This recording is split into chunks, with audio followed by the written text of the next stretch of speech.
He was 18, so this was probably within maybe about a month and a half before he was killed.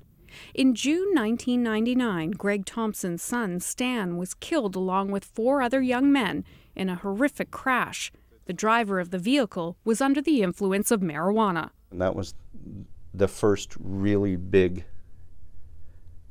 drugs and driving crash that took many lives. Thompson is concerned that there will be an increase in high driving cases once marijuana becomes legal. It's outstripping alcohol already. And we have nothing in place right now. The man tasked with drafting the law around marijuana says the government is looking at roadside tests that could be used by police to detect drugs. The kits that are currently in use in Europe, it's oral fluids testing.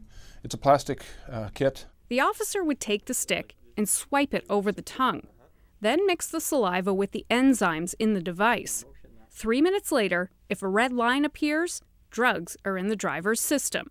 The officer then has the right to take the driver to the station for a full evidence test. If a jurisdiction was to put in place a strict prohibition on using marijuana, for example, in driving, that could result, if there is the presence of marijuana metabolites, in the suspension of a license and the seizing of a car. The RCMP is in the midst of testing 3 roadside devices and are looking at conducting additional tests.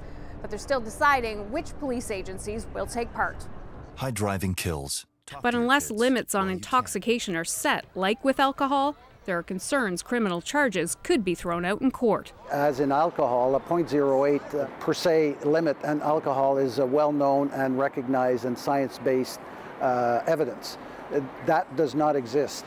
One of Canada's lead medical marijuana producers agrees that a way to detect limits is needed.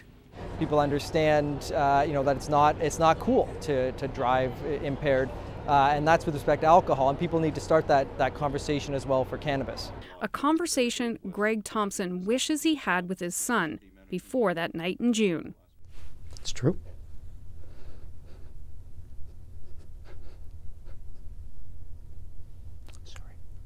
Hannah Thibedeau, CBC News, Ottawa.